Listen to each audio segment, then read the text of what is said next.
Nerves are beginning to fray as a government shutdown creeps closer. On Thursday, Republican Senator Bob Corker took to the Senate floor and criticized his Republican colleagues, Senators Ted Cruz and Mike Lee, for grandstanding and delaying the votes necessary to avert a government shutdown. I was just over at the House and talked to members of leadership there, and they would like to get the piece of legislation from the Senate over there as quickly as possible so they could respond. But it's my understanding, again, relative to this vote tonight, happening tomorrow instead, is that my two colleagues, who I respect, have sent out emails around the world and turned this into a show, possibly, and therefore they want people around the world to watch, maybe them and others on the Senate floor, and that is taking priority over getting legislation back to the House so they could take action before the country's government shuts down. Ultimately, Senators Cruz and Lee lost this battle, and this afternoon the Senate passed its plan to keep the government funded, and unlike the House plan passed last week, it keeps Obamacare funded as well. So now it's up to House Republicans to make a choice, and they have until Monday night to make it. They can cave on Obamacare, accept the Senate spending bill, and keep the government open, although doing so would badly damage House Speaker John Boehner's credibility within his party, since he would be relying on mostly Democratic support, not Republican support, to pass the Senate's bill. Or House Republicans can tell the Senate, no, stand firm, and plunge the government into a shutdown. Unfortunately, given the time constraints and vote breakdowns, this is the most likely scenario. If you plan to visit a national park next week, it's probably best to reconsider those plans. But that's not all, because no matter what resolution there is to this government shutdown debate, there will be another huge political fight with enormous economic implications just a few weeks later. That's when the Treasury says it will no longer be able to pay all of its bills until the debt limit is raised. And here, too, Republicans in Congress want concessions to any increase. Concessions like a one-year delay to Obamacare, an automatic approval of the Keystone XL pipeline, and a rolling back of EPA regulations. Concessions that Democrats won't agree to and that President Obama said today won't happen. Meaning we could see a repeat of 2011's debt limit fight when the U.S. credit was downgraded and markets tumbled. Only this time, many economists fear it could be a lot worse. We already know that the government shutdown in 1995 and 1996 cost the government over $1 billion, and so too did the debt limit fight in 2011. Earlier, I spoke with Peter Schiff, the CEO and chief global strategist at Euro-Pacific Capital Incorporated, and I first asked him why deficit hawks are threatening such costly consequences in their efforts to reduce the deficit. Well, remember, the real consequence, the real cost is raising the debt limit. Think of how many times we've raised the debt limit over the years, and think of all the additional debt that has been piled onto the U.S. economy that U.S. citizens are now responsible for repaying. So that's what I'm concerned about. It's the cost of the added debt. And I would much rather see a non-increase in the debt ceiling, even if it means, we have some temporary losses associated with some kind of partial semi-government shutdown. That kind of pain is much greater from the pain that we're all going to have to endure because we repeatedly raise the debt ceiling. But it's estimated that just a 0.5% point increase in Treasury rates, which could stem from a default, would cost about $75 billion a year. That means higher borrowing costs for homeowners, car buyers, you name it. So I get that we need this sort of Chicago boys style shock treatment, but what do you say to the millions who could be put into financial ruin as a course because of this action?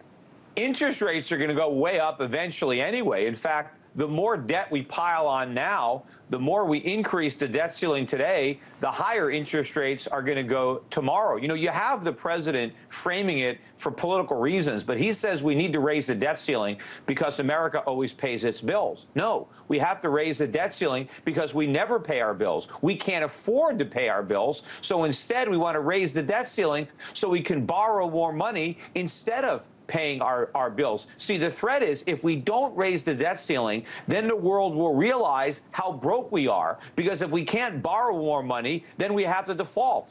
But that day of reckoning is coming eventually anyway, and the longer we put it off, the worse it's going to be. So let's deal with it now.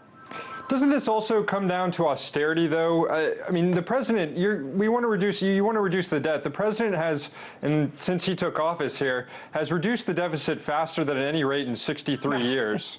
I mean, those are the facts. I mean, the deficit was 10.1% of GDP. When he came in, it's 2012, it's 7%. That's a 3.1% decline. It hasn't declined that fast in 63 years. Yeah, if you want to spin it that way, you can make lemonade out of lemons. Yes, if a kid was getting Fs all the time on his report card and then he brought home a D and he can say, look, this is a huge improvement from where I was. Yes, the deficit is not as horrific as it used to be, but wait till you see how bad it's going to get in this next economic downturn. I think that the improvement in the deficit is related to the artificial recovery that's been generated by the QE. But eventually, we're going back to recession if the Fed ever begins to taper. But even if they don't, we're rolling over. And look, we just saw today the government having to bail out now $1.5 billion for the FHA for some of their mortgage losses. These are going to add up. And eventually, they're going to have to be bailing out not only the FHA, but Fannie and Freddie again. And as the economy turns south and as interest rates inevitably rise, the temporary improvement in the budget deficit is going to turn around, and we're going to be looking at annual budget deficits well north of $1 trillion. We could be looking at budget deficits on the order of $1.5 to $2 trillion a year. Peter, you know markets pretty well. It's pretty well known that when there are market downturns, like there were in 2011 with the debt limit debate, and even in 2008, a massive market downturn, that there's an opportunity for investors to make a lot of money whenever that happens. You're a pretty savvy investor. Do you see any personal gain, or any of your other friends who see personal gain in letting the markets tumble as a result of a debt limit breakthrough here? Well, they're not going to, unfortunately, they're going to raise the debt ceiling. They do it every time. This is all theater. This is political theater. The politicians want to get the American public to believe that the worst thing that can happen is that the government stop borrowing and stop spending. They're going to create a phony crisis, and then they're going to save us from it. The real crisis is the debt and the borrowing and the continuous raising of the debt ceiling. Why don't these politicians just put up a bill to eliminate the debt ceiling? What's the purpose of having a debt ceiling if we raise it every time we get to it? Because nobody wants to vote to eliminate the debt ceiling because they want to pretend that they care about the debt. But everybody wants to increase it because they don't want to cut any spending. But if you want to look at the markets, if the markets are selling off on the false crisis that we might not increase the debt ceiling, clearly there's opportunities because we know they're going to increase the debt ceiling. But ultimately, the biggest crisis it doesn't come because we fail to raise the debt ceiling, but because we do raise it and we repeatedly raise it, and that's why the country is broke. I think that there actually is some talk about kind of getting rid of the debt limit. I mean, even if the president were to use the 14th Amendment solution, as Speaker of the House Nancy Pelosi has suggested he should do, that would kind of by default get rid of the debt limit. But one last question here. About a month ago, a baby panda was born at the National Zoo. We're in these critical first 100 days of the panda's life. They don't even name the panda yet. A government shutdown will slash the zoo's operations, leaving only essential personnel behind, which could put the baby panda at risk. Peter Schiff, I ask you, have you no heart for the baby panda? All I can tell you is if we don't raise the debt ceiling, it's not like the government doesn't have any money. They just have the money that they collect in taxes, which is still over $2 trillion a year. I'm sure somewhere out of that $2 trillion of revenue, they can find enough money to keep this little panda alive. What I'd like to see the government do is get rid of all the programs and the spending that are unnecessary and then deal with the entitlements. They can actually cut government spending. The government doesn't have to shut down. The cost of operating the government, including the zoo where that panda is tiny. It is a very small part of the budget. Most of what the government does, it takes money from some people and gives it to other people who didn't earn it and to whom it doesn't belong. So if they can't keep borrowing money, then the redistribution of wealth has to stop. And those parts of government can be wound down. but the essential government services that we all appreciate and that we all pay our taxes to get, they're not going to have to be interrupted. It's just the government that chooses to highlight the few things that government does that we want to try to protect all the things that government does that we don't want and that we don't need.